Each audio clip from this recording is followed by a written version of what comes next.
Napapanahong health topics, balita, health tips at iba pa. Tatalakayin sa chikahang pangkalusugan ng Department of Health Bicol Center for Health Development. Halina't makinig at umantabay. Alamin ang mga programa ng DOH sa ilalim ng 8-point action agenda. Chikahang Pangkalusugan! Hatid sa inyo ng DOH Communications Management Unit. At programang ugnayan sa Bicol ng Philippine Information Agency Region 5. Chikahang Pangkalusugan! Mapapakinggan at mapapanood ng live tuwing Biyernes alas 11 ng umaga sa DOH Bicol CHD Facebook page Sa PIA Region 5 Facebook page at DWZR 828 kHz Zoom Radio. Chikahang Pangkalusugan! Tara na mga kachika!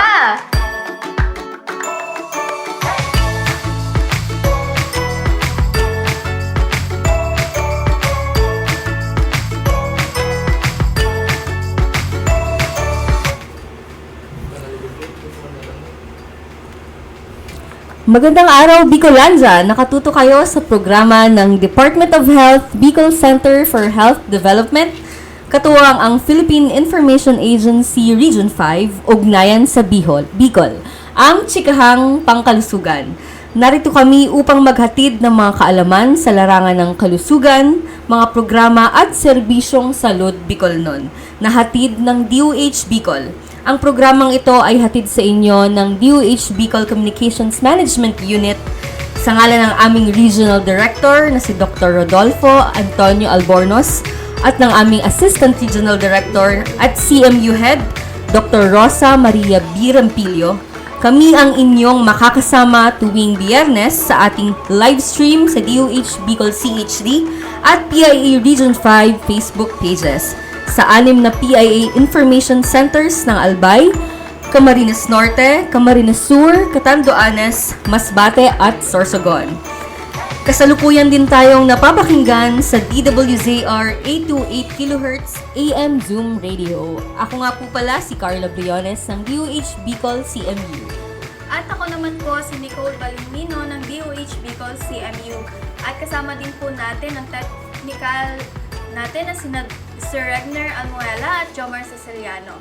Tuwing chikahang pangkalusugan po, ating binibigyang pansin ang mga napapanahong health events at health programs para sa kaalaman ng ating mga tagapakinig.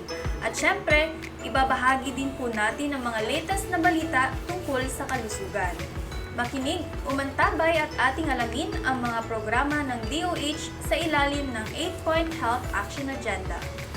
Magandang umaga sa iyo, Nick. Hello, magandang umaga, Ate Carla. Kamusta naman? So, last episode po natin, yung pang-anim na episode, ay pinag-usapan natin ang World Immunization Week. Immunization, ang pagbabakuna. So, ngayong episode naman po, Nick, ang pag-uusapan natin ay tungkol naman sa celebration ngayong May, which is commonly is Mother's Day. So, alam naman natin na ang month of May, although one day lang siya, pero kumbaga dedicated siya para sa ating mga ilaw ng tahanan. Pero bago yan, dumako muna tayo sa balitang DOH Bicol.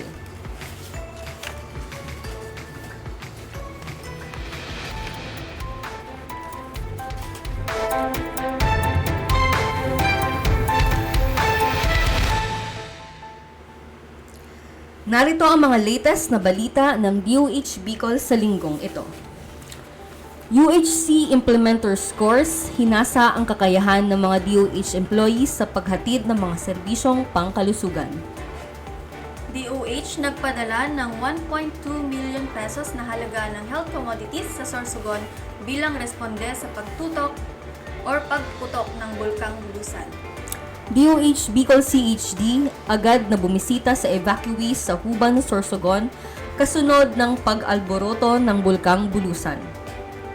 Joint monitoring at supportive supervision isinagawa ng DOH Bicol bilang pagdiriwang ng World Immunization Week. Purok kalusugan ililunsad sa iba't ibang barangay sa probinsya ng Albay, Camarines Sur at Sorsogon.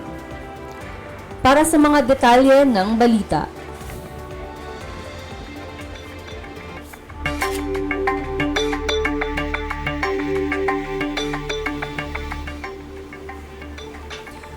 Para sa ating unang balita, upang palakasin ang paghatid ng komprehensibong serbisyong pangkalusugan sa buong rehiyong Bicol, partikular sa mga komunidad na kulang sa serbisyo at hindi nasiserbisyohan. Nagsagawa ang Department of Health Bicol Center for Health Development ng Universal Healthcare Implementer Scores para sa mga DOH employees. Sa pangunguna ng Human Resources Development Unit or HRDU, layunin ng UHC Implementer Scores na palakasin ang kakayahan ng mga empleyado sa pagpapatupad ng universal healthcare. Isang awarding ceremony ang natapos noong May 2, 2025 sa 26 na empleyado ng DOH. Dumalo rin ang Local Health Support Division Chief na si Dr. Gladys Escote upang ipahayag ang kanyang suporta sa mga kalahok.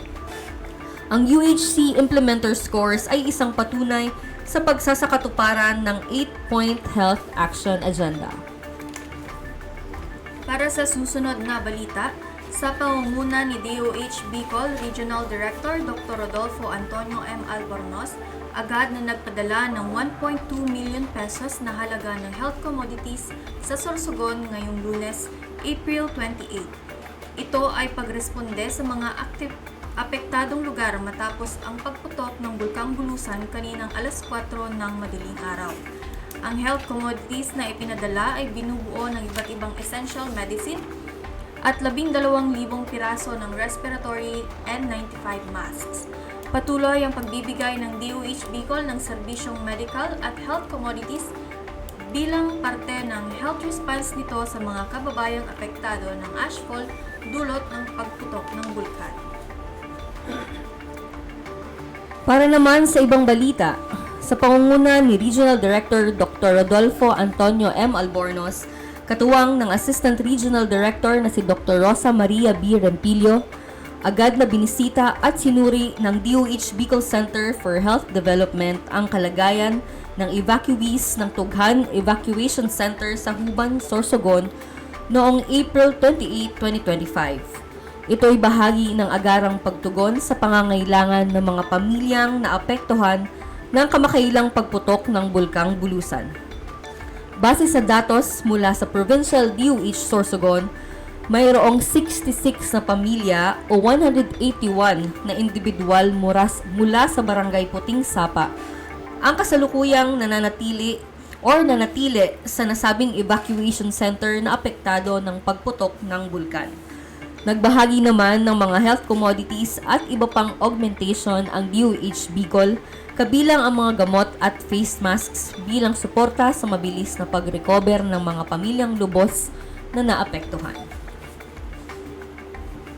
Para sa iba pang balita, bilang parte ng pagdiriwang ng World Immunization Week 2025, nagsagawa ang DOH Bicol CHT katuwang ang DOH Central Office, World Health Organization at United Nations Children's Fund ng joint monitoring at supportive supervision ng National Immunization Program o NIP sa mga health facilities sa mga lalawigan ng Albay, Sorsogon at Camarines Sur noong April 22 to 25, 2025.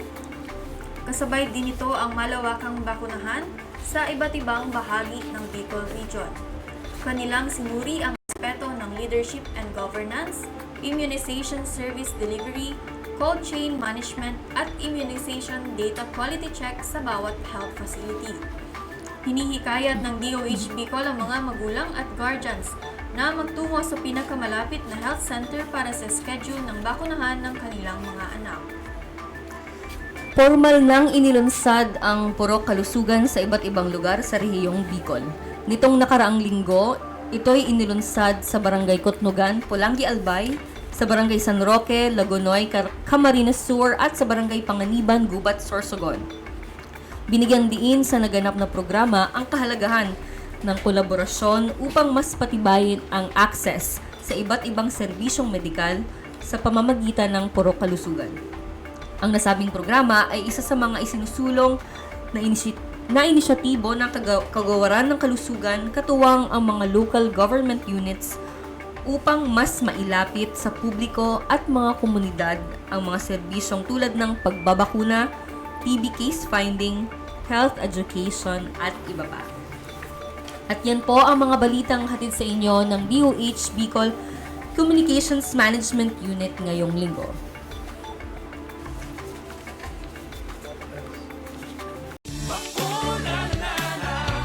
Limang bisita. Bago ang first birthday niya. Protection for baby. Tara-tara na mga mami. Bakuna na. Protection for baby. Kumpletuhin na. Every day we are ready. Bakuna na. Pabakuna na sa mga barangay health centers near you.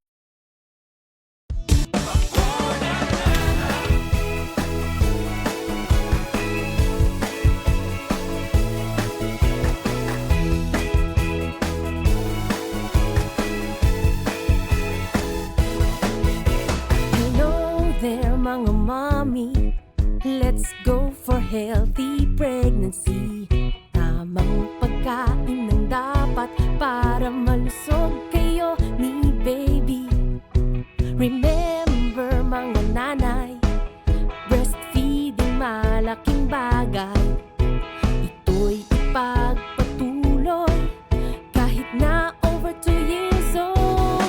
Tamang nutrisyon, don't forget, yan ang tamang solusyon. I like it, Lucky One. Oh, oh, oh, yan ang tamang paraan. Tamang nutrisyon, don't forget, yan ang tamang solusyon. I like it, Lucky One. Oh, oh, oh, yan ang tamang paraan. Lucky 1000.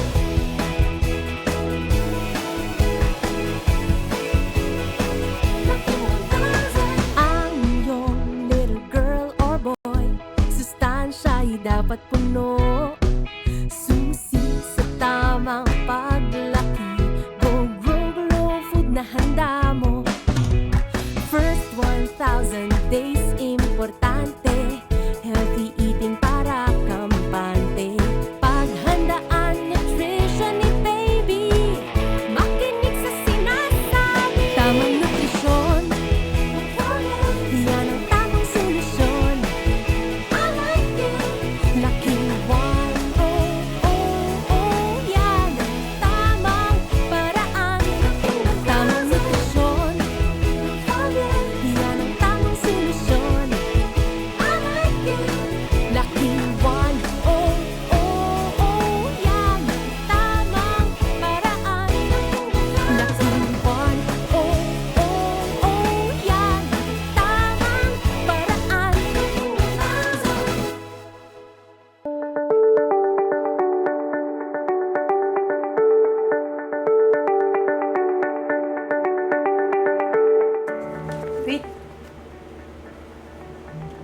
At nagbabalik po ang Chikahang Pangkalusugan.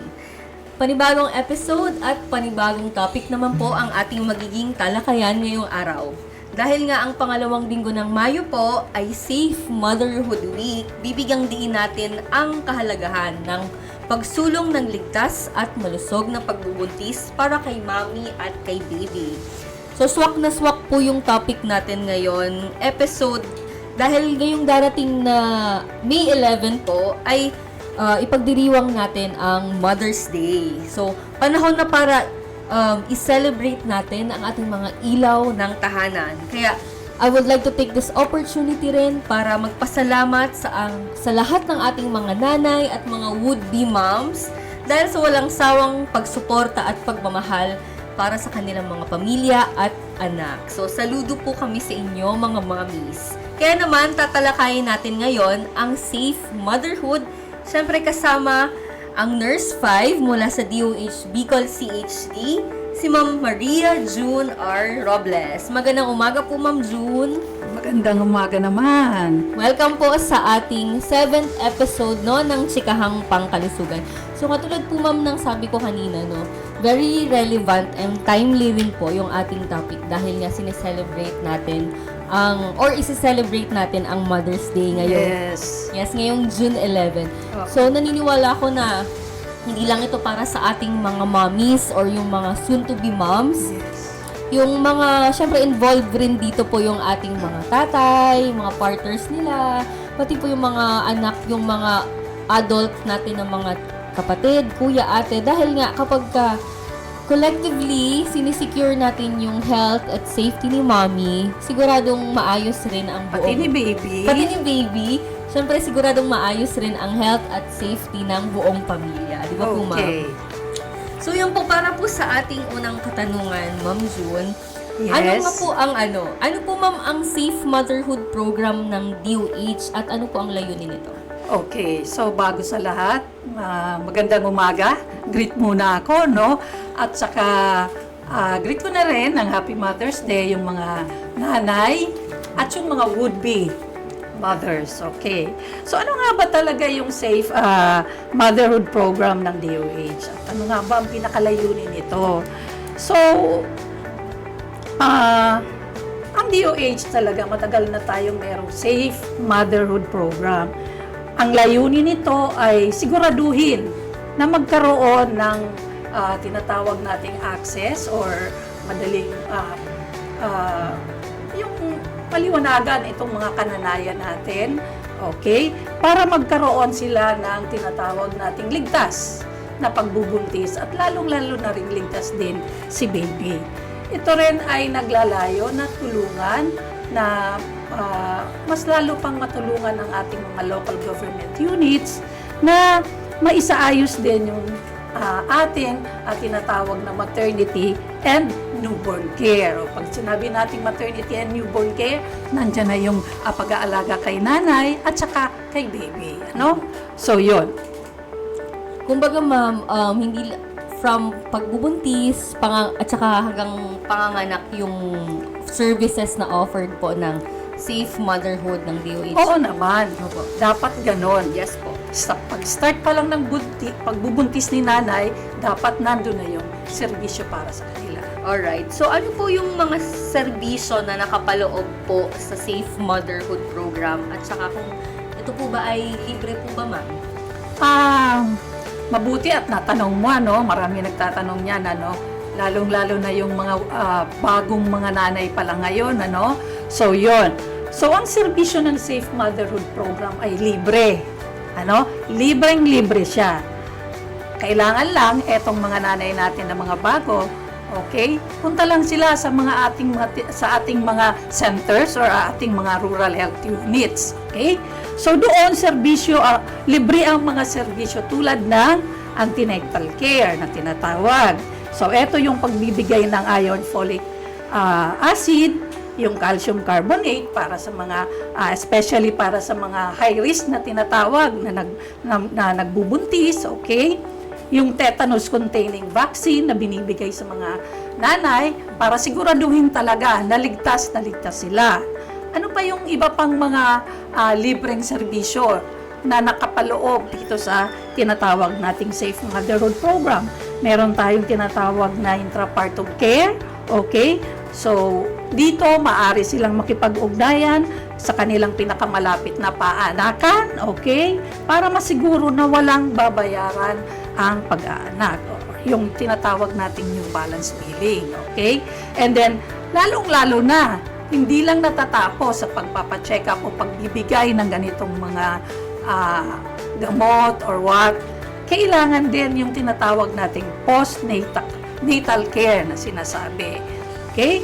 So, ito yung provision ng tinatawag natin o pagbibigay ng iron folic acid at saka yung mga vitamin A kasi kakapanganak lang ni nanay. Okay. So, yun po. So, ano po ba yung, ma'am, ang datos po or yung updated data po natin kung ilan yung mga nabigyan na pong serbisyo nitong Safe Motherhood Program? Okay. Dito sa Department of Health, mayroon tayong repository na kinukunan ng ating mga datos. This is the FHSIS or the Field Health Information System. Kumbaga yan ay yung pinaka-official natin. So, meron tayong mga datos na nagpapakita talaga na meron naman talagang mga nanay na nag-a-avail ng mga serbisyong ito. Okay? So, kung titingnan natin, sa Bicol, Sa Bicol, maraming nag-avail ng tinatawag natin ng maternal care services. Okay? So, meron tayong 88.29 na nag-avail ng postpartum check-ups. Okay? Nililista kasi nung yan. Kinukuha kasi yan, yung mga datos na yan ng Department of Health. Okay? Kung ilan yung mga nakapag-complete ng postpartum check-ups. Yun. Tapos, meron din tayong nabibigyan kung ilan yung nakaka-avail ng mga tinatawag nating iron folic supplement. Okay, so meron tayo dyan. Marami din sila, no? Kaya lang,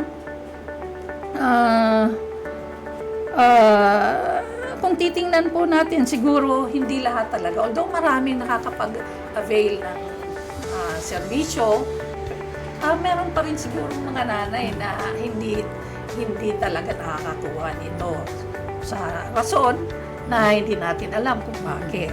Okay. So, at marami rin na nakakapagkuha ng mga vitamin A supplementation kasi binibigay talaga yan sa ating mga RHU. So yun po, uulitin lang natin, no? Ang mga services po ng Safe Motherhood Program ay libre po itong makukuha sa pinakamalapit na health facility ng iyong lugar. Opo. Yes po. And sa mga RHU po, so yun. So, kumbaga, parang ang DOH ay nag-augment po talaga ng suporta para at least yung mga nanay natin at yung mga would-be nanays ay siguro naligtas po yung pagbubuntis nila hanggang sa postpartum nga na sinabi ni Ma'am June. Okay. So, sa Bicol, ma'am, with the data that we have po, masasabi po ba natin na mas ligtas na, mas marami na po yung nagkaroon ng ligtas na panganganak? Or kamusta po meron po ba tayong na-report na maternal death? So far sa maternal death, hindi natin maiwasan yon. Okay, hindi natin maiwasan. Kung ilan siya, medyo masasabi natin na medyo madami-dami rin. Pero mas magandang tingnan kung ilan ba talaga yung mga nanganganak sa ating mga facilities. Okay. Yun ang mas maganda kasi hinihikayat natin talaga, lalong-lalo na sa pinaka-thing mo natin ngayon na kailangan na si nanay talaga hinihikayat na manganak sa ating mga facilities. Okay. Para lang naman maanuhan sila ang makapag-attend sa kanila yung mga skilled birth professionals na tinatawag natin. So actually meron tayo kung mga ilan na yung mga nanganganak sa ating mga facilities. Opo. Meron tayong data kung ilan yung mga nanganganak sa private at saka meron tayong nanganganak sa mga public facilities.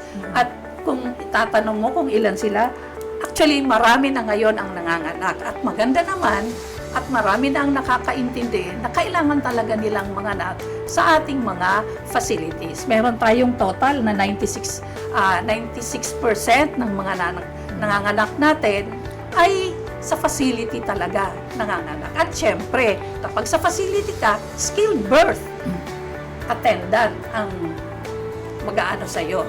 So talagang mas na-intensify po natin over the past few years, I guess, ma'am, yung mga campaigns and po yung pagbisita sa mga barangay para mas ma-convince yung mga tao na or mga nanay na manganak talaga sila sa facility. Yes. Kasi 96% is napakalaking accomplishment na po. Para sa outcome ng mga nanay na mas pinipili nilang manganak sa health facilities. Dahil hindi naman, katulad po ng sabi ni Ma'am June, hindi naman po talaga 100%. Dala nga po siguro, ma'am, siguro sa experience ko lang din na from living in a barrio before. Usually ganun yung reason. Or doing development work, ma'am. May mga paniniwala po kasi ang ating mga nanay, mga pamilya. So, hindi agad sila talaga sumasangguni. Di ba po, ma'am? Yes. Tama ka. May punto ka dyan. Minsan kasi, irarason na lang nila. Malayo kasi. So, dito na lang sa bahay. So, yun. Or if not, nandyan naman si ganon, si ganyan. Marunong naman yung magpaanak. So, yun. Yun, yung mga paniniwala ngayon, at least unti-unti na po natin siyang na-eliminate kumbaga dahil Yes. marami na pong nanganak sa facility. And di hamak naman pong mas safe kasi nga po may experts, may mga mag-a-assist sa'yo, and masisiguro po na safe yung hindi lang after birth, ma'am, di ba po? At least yung postpartum. Yes. Postpartum care. So, paano naman po yung mga cases po, ma'am, na pinipili nilang manganak or siguro hindi pa talaga masyadong naging aware ng mga risks ng panganak sa bahay kasi di ba po hindi na po talaga siya nire-recommend ng DOH. So, sa tingin niyo, ma'am po, recommended pa rin po talaga ba na, na safe na manganak sa bahay, lalo na yung mga nanay na or families na malalayo po yung lugar? Ano po yung pwedeng maging recommendation natin para mas makumbinsi po natin silang Okay.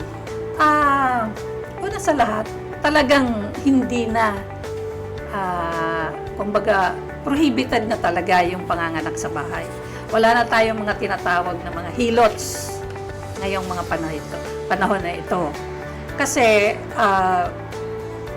nung mga panahon talaga meron tayong mga tinatawag na hilots na talagang pinapahintulutan na magpa-assist ng panganganak. Not exactly mag-assist nga, kundi talagang sila na mismo ang nagpapaanak ng mga buntis. Kaya lang, kung talagang regular ba talaga yung pagpapa-prenatal at pagpapa-postnatal nitong mga buntis nating mga nanay, malalaman nila kung ano yung mga serbisyo na ino-offer ng ibang mga RHUs. Okay? So, sa pagkakaalam ko, may ibang mga RHUs na nag-offer talaga sila sa mga kabuntisan na meron silang tinatawag na safe house or halfway house na tinatawag. Okay? Or if not, etong halfway house na tinatawag na ito, habang medyo malapit na siya or hindi pa talaga lumalapit yung yung exact petsa ng kanyang panganganak, nandun siya. So, by the time na manganak siya, malapit na siya ngayon sa facility. So, yun ang tinatawag natin halfway house. Okay. So, parang kumbaga Kaya, dyan, pwede nating maiwasan yung panganganak ng mga nanay natin. Okay? Sa bahay. Wala na silang reason. Bakit mas malapit na po yung services. Okay. Oo. Para at least lalo na po, di ba ma'am, yung mga far-flung areas, ito yung mga underserved and unserved. So, mas malapit na palang mas easier Yes. access na mga Minsan services. ginagawan talaga yan ng paraan ng ibang mga RHUs na or if not, kailangan malang ma-advisean sila nanay kung hindi ka sa isang facility, maghanap ka ng isang area kung saan doon ka muna, and then pag malapit ka ng mga anak, diretso ka na sa facility. Kaya napakahalaga po na sa lahat ng nakaantabay sa atin ngayon, mahalaga na lagi po kayong nakikipag-ugnayan sa ating mga health facilities. Yes, totoo yun. Kasi sila lang naman yung makakatulong sa kanila. Iniiwasan talaga natin na tumaas ang ating maternal death kung po pwede man lang. Opo. Okay?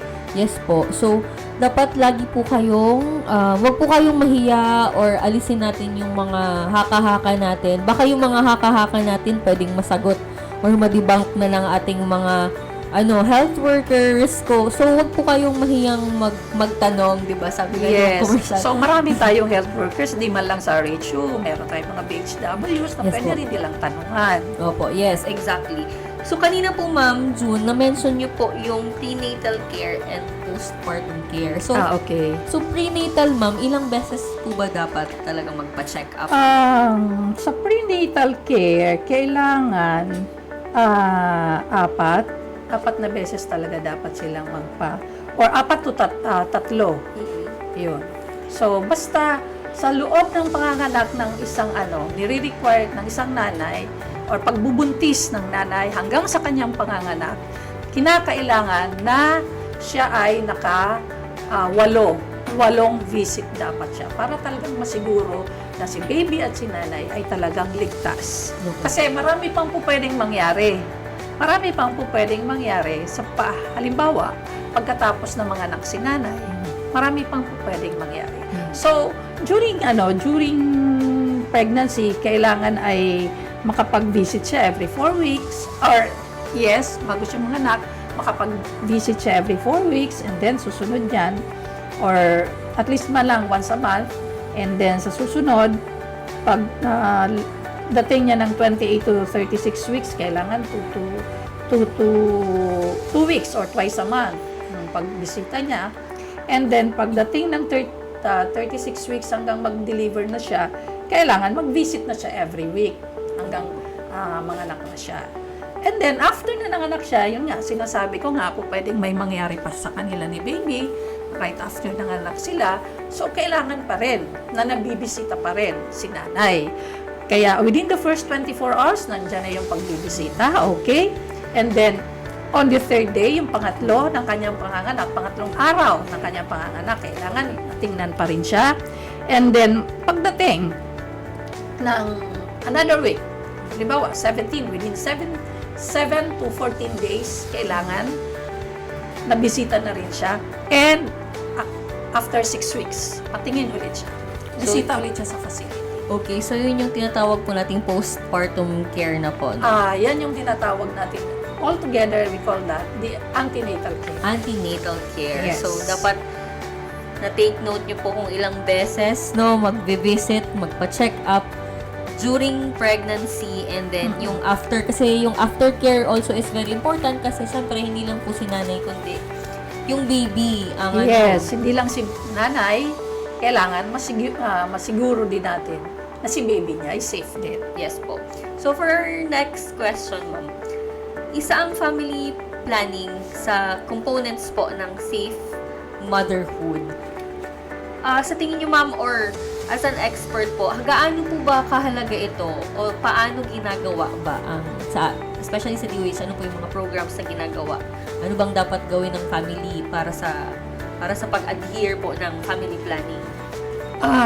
Medyo malawak na usapin ang family planning.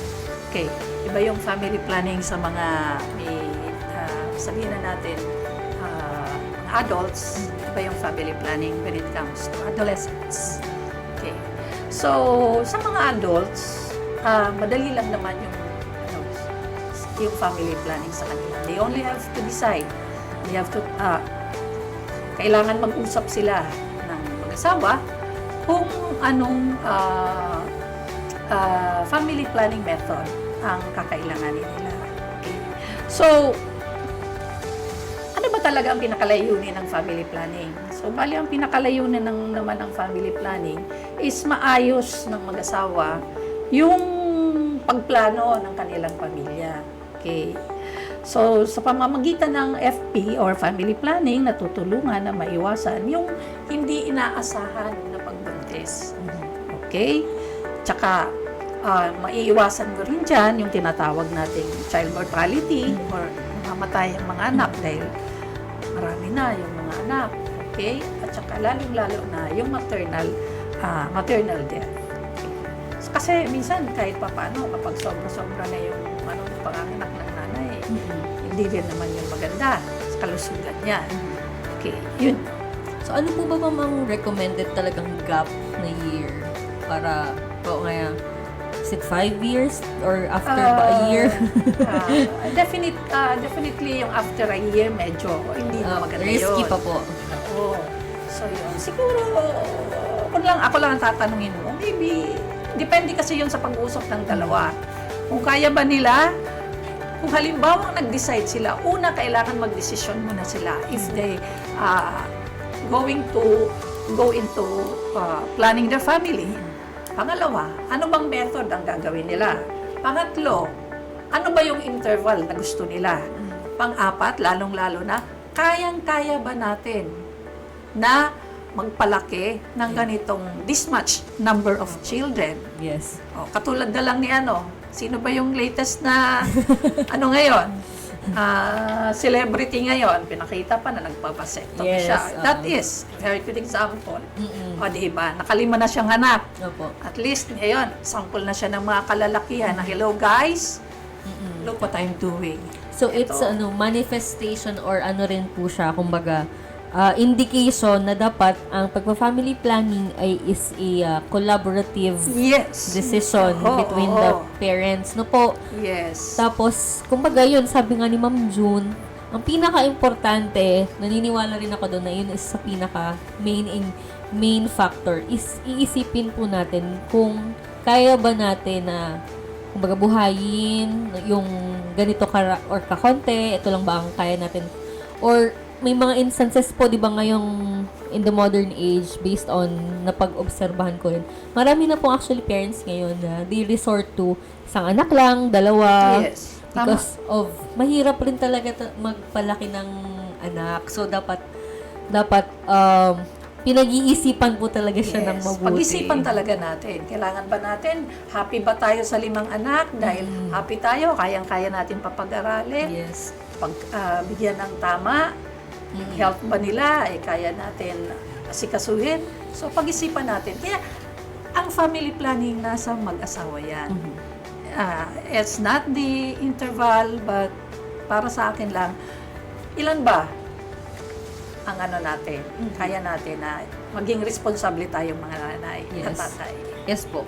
So ano po, ma'am, ang mga interventions natin sa communities na may mga misconceptions pa po on family planning? Paano po ba natin sila nakakumbinsi, kumbaga, na i-educate ang sarili nila rin? Kasi it also comes with yung willingness rin po nila na i-take itong knowledge na to. Kasi syempre, our health workers are also doing their best. Pero may mga pagkakataon na hindi naaabot ng impormasyon or kumbaga may mga paniniwala nga po sila na ayaw nilang bitawan. That's why siguro walang proper family planning method na nangyayari. Ngayon maraming anak, nagkakasakit, hindi siya naaalaga. Tututukan lahat ng anak, 'di ba, equally. So ano po yung interventions po natin from DOH para mas ma-boost rin po yung proper family planning sa communities na ganito pong sitwasyon? Actually, ang ginagawa talaga ng family ng DOH, eto nang ginagawa ninyo. Number 1 na to. Ginagawa natin na talagang as far as we can, inaano natin sila, inaabot natin sila. At ito nga ang ginagawa ninyo, napakaganda na to. Nagkakaroon kayo ng radio program, nagkakaroon kayo nitong sa Facebook. At lahat naman ngayon may Facebook eh. Kaya sana naman, etong efforts na to ng DOH, na maabot sila, ay talagang nakikinig sila. Okay. So, hindi lang naman tayo yung health worker na nagtatry or na pupilit na abutin sila. Meron tayong mga health workers diyan sa baba na nagpapaliwanag sa kanila. Kaya sana naman, hindi sila mag-atubili na talagang lapitan, kung talagang may tanong sila, lapitan nila yung mga barangay health workers natin. Kasi nandyan sila para umalalay sa ating mga ibang mga health workers. Alright. So, for our next question po, ma'am. Balik po tayo sa safe motherhood. Sino-sino po yung mga partners or developmental partners po ng DOH sa implementation po ng programang ito? Sa totoo lang, pagdating sa safe motherhood, wala tayong developmental partners sa ngayon. But then, dati, sa family planning, may developmental partner tayo. So, dati tumutulong sa atin si Rachel, tumutulong sila sa atin. Okay? And sa ngayon, I should say na in terms din ng health ng mga adolescent, kasi family planning din ang tutok nila. Yes. Okay? So, we also have the TCI na tinatawag, or the Challenge Initiative. So, meron tayong ibang mga developmental partners na talagang very much willing, okay, very willing na tumulong sa atin. Pero when it comes to safe motherhood program, wala tayong developmental partner na ang focus talaga ay safe motherhood. Okay. Pero apart from that, siguro yung ibang mga interventions ng safe motherhood. Katuwang rin natin po yung mga LGUs. Yes, Opo. definitely. Hindi po Opo. pwedeng hindi sila natin katuwang. Katuwang Opo. natin talaga sila. Sila yung isa sa mga pinaka-partners rin para at least mas marami po yung maabot ng programa ng safe motherhood. Ano po? Yes. Alright po. So, paano po natin, ma'am, nasusustain ang maternal newborn services po, especially dito sa Bicol region po? The most that we can do is, number one, heto na tayo, nagse-celebrate tayo. Okay, ng Safe Motherhood Program, number one. So, eto na, ginagawa nyo na. Nagre-radio program na kayo, nagre-reach out na kayo sa kanila, okay? And then, siguro, ano pa ba ang kailangan natin gawin? Every now and then, hindi naman, sa tingin ko ang mga partners natin sa baba, hindi naman nagkukulang na mag-remind sa kanila. Every now and then, reminding them na kailangan magpa-postnatal kayo, ganito, ganyan, ganyan. Ito yung mga kakailangan ninyo at mga na kayo sa ating mga facilities. Yes. Yun yung sinasabi, dito rin papasok yung sinabi ni ma'am kanina na mga halfway houses, Yes, yun, pagmamonitor, yes, yes. Oo. yun, pagmamonitor po sa ating mga nanay at yung mga buntis, mga would-be nanay. So, para mas masiguro or maging consistent ba yung pag-consult nila hanggang sa after birth, di ba po, ma'am? Yes. So, yun yung isa sa mga sustainability measures ng maternal newborn services. So, bago tayo, ma'am, dumako sa susunod na segment natin, ma'am. Magkakaroon tayo ng tinatawag nating pag-debunk ng mga, demystify ng mga haka-haka po sa sa pagbubuntis or yung tinatawag nating mga maternal care services. Pero bago tayo dumako dyan, magpapatuloy ang tsikahang pangkalusugan pagkatapos ng ilang paalala. Limang bisita. Bago ang first birthday niya. Protection for baby. Tara-tara na mga mami. Bakuna na na. Bakuna na.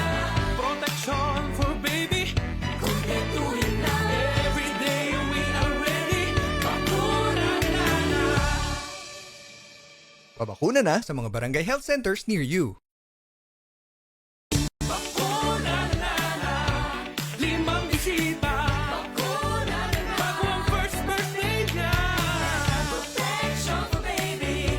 Tara-tara na mga mami. Bakuna na. Bakuna na. Protection for baby. Kumpletuhin na. Every day we are ready. Bakuna na. Pabakuna na sa mga barangay health centers near you. Gaano kakatibay?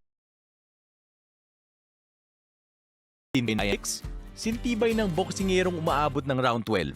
Gaano ka naman kaya katibay para matapos ang gamutan laban sa tuberculosis? Depende sa uri ng Mycobacterium tuberculosis na iyong nasagap, maaaring tumagal ang gamutan ng 6 na buwan hanggang 1 taon para sa drug-susceptible TB, ang TB na mapagagaling ng pangunahing gamot o first-line drugs. Tumatagal naman ng 9 na buwan hanggang 2 taon ang gamutan laban sa drug-resistant TB, ang mas matinding uri ng TB. Ang TB ay nagagamot, pero dapat araw-araw mong iniinom ang iyong mga gamot sa takdang oras o ayon sa payo ng iyong doktor. Kung may maramdaman kang side effects tulad ng pagkahilo, pagsusuka o pangangati, ipaalam sa iyong treatment partner, nurse o doktor. Nalulunasan ng mga side effects na ito kaya huwag kang susuko, huwag kang bibitaw. Mapatutunayan mo sa iyong sarili at sa mga mahal mo sa buhay kung gaano ka nga katibay. Para TB-free, huwag magminti sa gamutan. Tibayan ang iyong dibdib.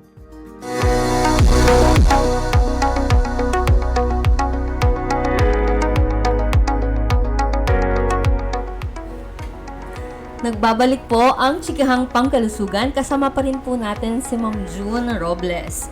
So dumako na po tayo, ma'am, sa ating myth or fact segment. Kung saan sasagutin lamang po ninyo, Ma'am June, ang itong mga katanungan or statement kung totoo po ba or pawang haka-haka lamang. So para sa unang statement natin, Ma'am June, hindi pwedeng mag-exercise ang mga buntis. Myth or fact? Wala pong katotohanan yan. Kailangan nga po ay nag-exercise sila lagi, no? Kailangan nag-exercise sila lagi. Kasi, yung kasing pag-exercise, malaking bagay yun. Especially kung halimbawa malapit na silang manganak, no? And kung titignan natin, siguro naman karamihan, kung naka-experience na sila ng mga anak sa isang facility, yung nanay ay hindi ini-encourage o hindi sila inihikayat na mahiga na lang ng mahiga. Sinasabihan yung nanay na, nanay, pwede po ba maglakad-lakad ka naman?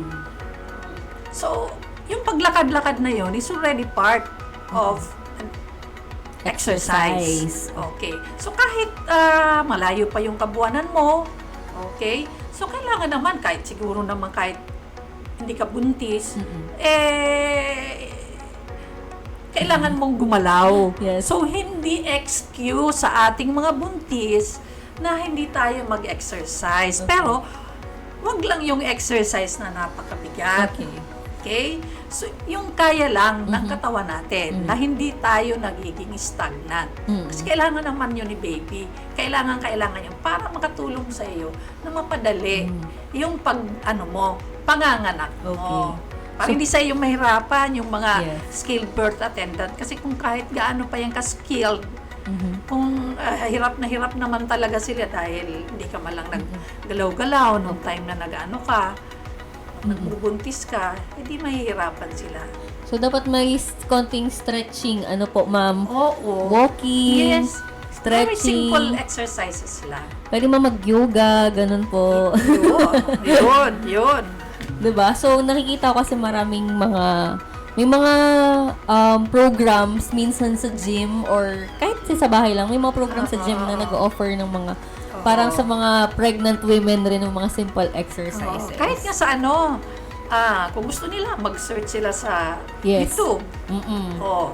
Lahat naman tayo ngayon, may mga data na eh. Opo. So, kung gusto din na mag-exercise, tingin lang siya. So, hanapin niya, exercise for pregnant. Opo. O, yun. Or simple yung katulad Exercise during pregnancy, Yes. yun ang hanapin nila. Meron yan, di na yan, imposibleng wala yan. At Yes. meron yan dyan.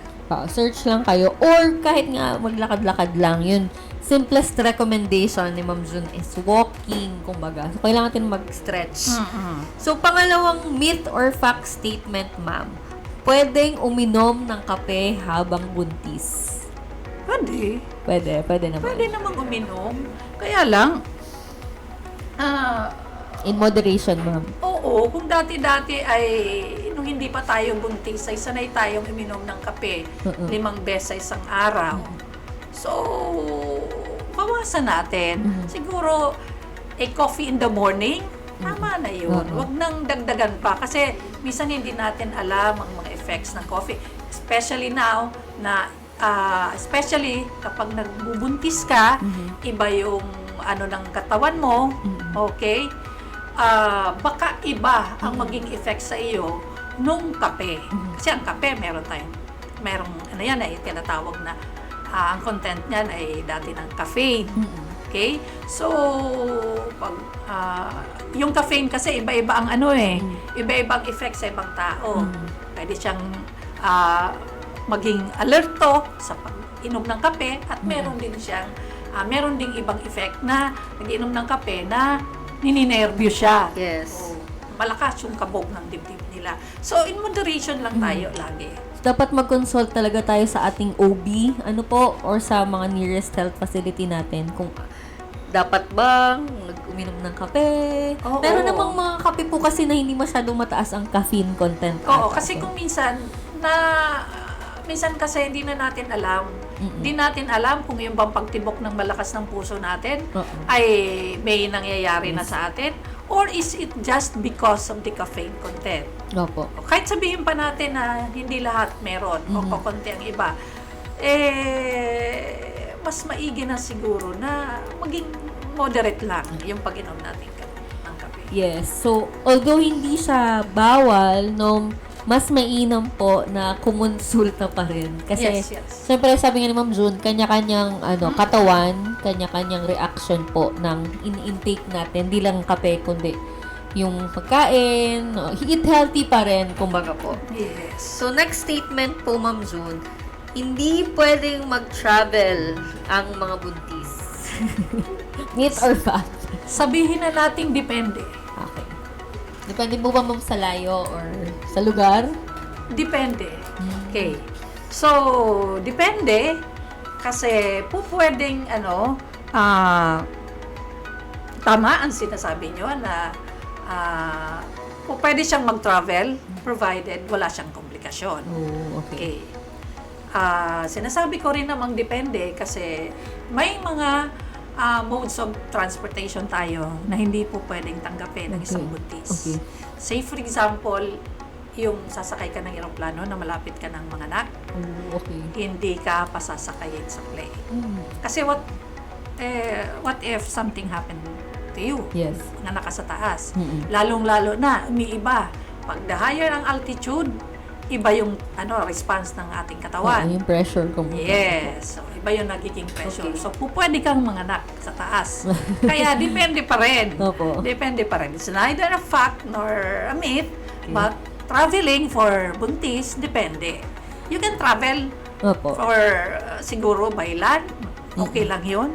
Pero pag naisip mo nang umakyat sa pagsakay ng eroplano, medyo mahirapan tayo dyan. Ano, Ma'am June, pag land travel, tas medyo lubak-lubak yung Ay, daan? that could be. That's not safe, ano po? Oo, some factor din yun. Yes. Merong nangangarap dyan, hindi Oo. natin alam. So, at least alam nyo na po na yung mga ganong haka-haka or kumaga pag kayo ay may pupuntahan na lugar, as much as possible, no, pag malapit na, Ma'am June, hindi na dapat masyadong malalayo or nearest, dapat laging kung magta-travel, siguro importante rin na iti-take note natin kung may nearest facility, health facility, just in case, no, anything happens. Pwede rin. Di ba po? Tama, good idea. Kaya po. So, yung next statement po natin, kailangang mag-double calorie intake o kumain ng marami ang mga buntis. Kasi siguro, ma'am, paniniwala nila, dapat you should be eating for 2 people. Ganun po ba yun? Paano ba natin sasagutin yun? Siguro, it's also a fact, but it does not necessarily mean na dahil dalawa kayo, jojombagin mo na yung sarili mo ng kain. Okay? Yung tama lang. Hindi mo naman kailangan na napakarami. Kasi alam mo naman yung intake mo. Tsaka i-consider mo rin yung baby mo talaga, syempre. So, Alright. yun. So, yun. At least, marami na tayong mga statement na, kumbaga, na demystify natin. So, ang pinakamainam po is mag-avail tayo ng mga services rin ng mga health facility natin. Yes po, opo. Tama yun. Talagang maganda nga yung, ito ba yung theme ng ating, Yes po. ng ating Safe Motherhood Week. Safe Motherhood Week. Mami, manganak sa health facility upang masiguro ang ligtas na delivery. So, tandaan po natin yan. Okay? Para ligtas po, hindi lang kayo. Okay? Huwag nyo lang pong isipin yung kaligtasan nyo para na rin sa kaligtasan ng magiging baby nyo. Yes, exactly. So, maraming salamat po, Ma'am June, sa pagpapaunlak niyo po sa amin ngayong episode ng Chikahang Pangkalusugan.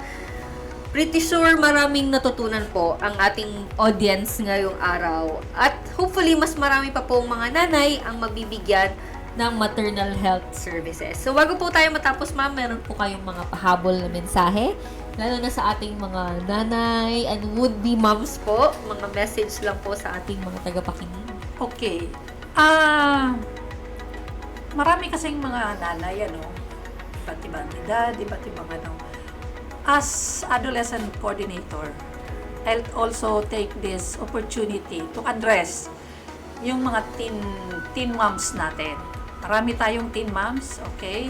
So, medyo mahirap nga i-address yung ating problemang ito para, kasi ito kasing mga kabataan na to na tinatawag natin mga teen moms, we are supposed to be expecting them na nag-aaral. Yes, exactly. Kaya lang, nasa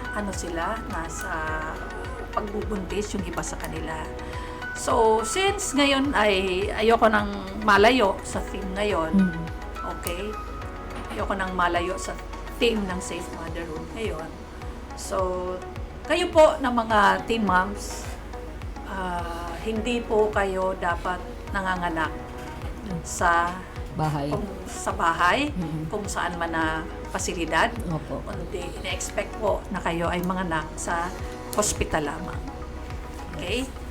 And siguraduhin po na kayo pong mga nagbubuntis, ng mga teens, be sure po na lagi po kayong nagbibisita or mag-comply po tayo sa prenatal care po natin para masiguro na rin po natin yung mga babies na i-deliver po natin ay malulusog at lalong-lalo na rin kayo. Maging malusog po kayo para makapagbalik din po kayo sa pag-aaral ninyo. Yan. So, meron po kayo, ma'am, mga gustong batiin din ngayong pwede po kayong bumate. Sino bang gusto kong batiin? Shout out ko na lang si Boss Maita. Hello, boss. Enjoy ka dyan sa Gamboa's Orchard. Activity sila. Ayan, nandun sila. And lahat ng mga taga-FPA at saka mga taga-local health systems development. And And our once boss, Dr. yeah. Gladys, hello.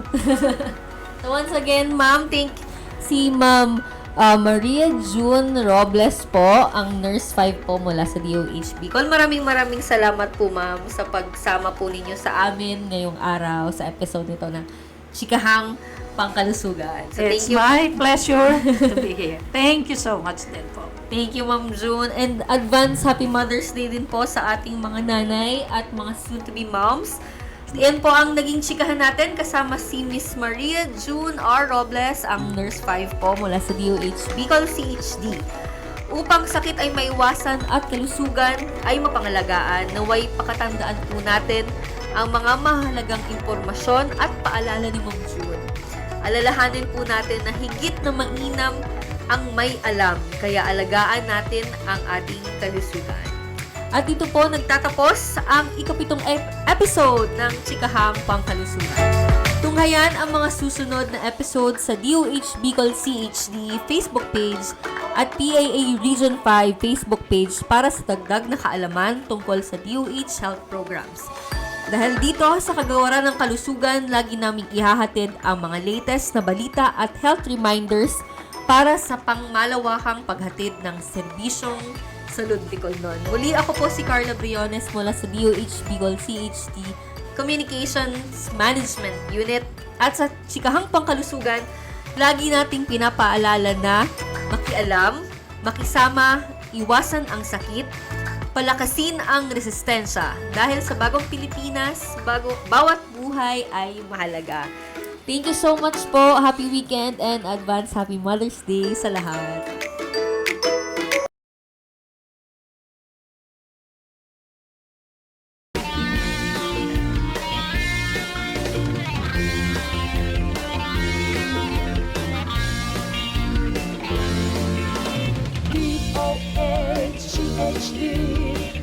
DOH-CHD Servisyo Salud Bicolnon.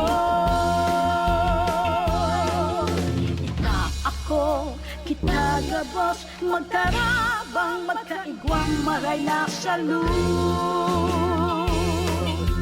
DOH may dekalagad na servisyo. Madaling dulog ko nagtatawag nagpapadabang. Mga programa nagkasama ng sinda sa serbisyo. Mataw ang solusyon ang mga kahilangan. DOH-CHD DOH-CHD Serbisyong Salud Bicolnon. Ika ako, kita gabos, magtarabang, magkaigwang, maray na salud. Buon sa inulan, ipangaki sa kod na kita magdakula. Immunity immunization, vaccination sa tuig tinaon. Mag-ibog maagi, maiwasan ambisyon, regular na check-up at kaibuhan. DOHCHD, DOHCHD, servisyo salud ni Kolo. Ika ako, kita gabos, magkarapang magkaigwang maray na salud. Balanseng magkaon tamang katurog, ehersisyo magsumba, magpabibi magtimbang. Dapat kitang magmano, magpartisipan. Ano man sa tindahan